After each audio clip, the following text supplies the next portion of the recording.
So it started as just a regular 72 Supreme, which is what they built them all off of. And that was a 72. I think it was originally a 350 car.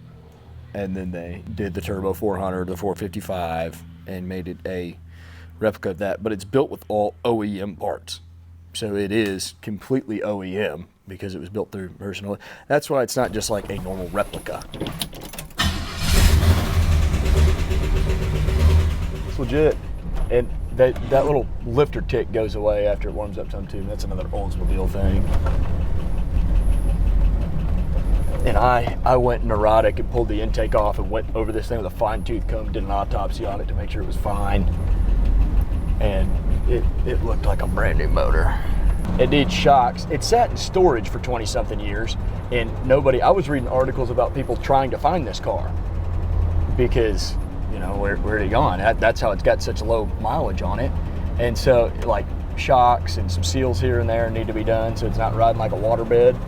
But I've never owned anything like this. And like I said, this is not my style, but there's some things.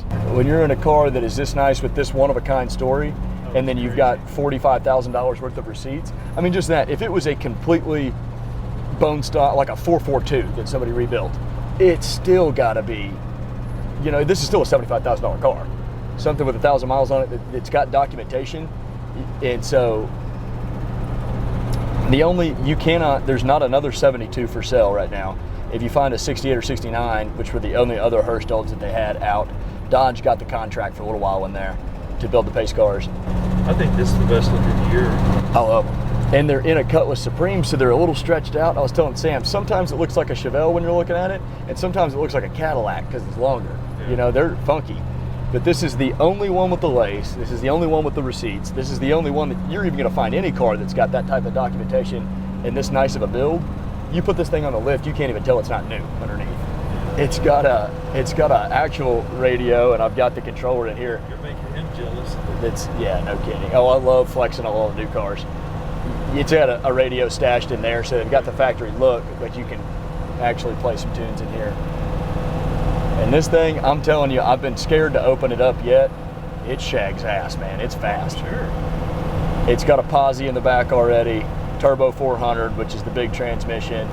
And, you know, they made 550 foot-pounds of torque at 3,000 RPM back in there because it's 455 cubic inches.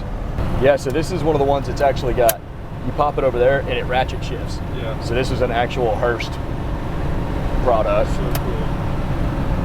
I mean, this is technically a legit Hurst Olds, even though it was made in post. Because it was made by Wessel and Hurst in an Oldsmobile shop, it's titled as a Hurst Olds. So, yeah, it's not too loud. And on something like this, every other car I've got, I'm like, put a blower on it, put nitrous on it, do something stupid, I don't care. With this one, I'm like, I'm scared to touch anything that makes it what it is. And so, not quiet, but leave it with a good rumble instead of blowing your eardrums out. I don't know what made me this way, because nobody in my family was into hot rodding, and specifically not period correct gassers. I just love gassers, and half the people don't even know what they are, and I'm like, they're a freak show. So obviously the gauges are like the only things that are not Hurst Olds OEM stuff. I'm not too concerned about it. And I'm gonna put some fuel in this thing.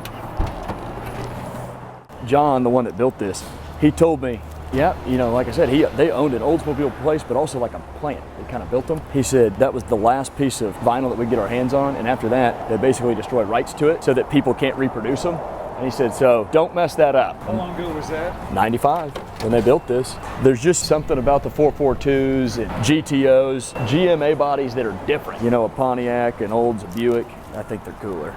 See what I'm talking about? We're like, it feels and looks like a Cadillac sometimes, and then you see this view and you're like, that's a fucking muscle car. What a bitchin' looking car, man.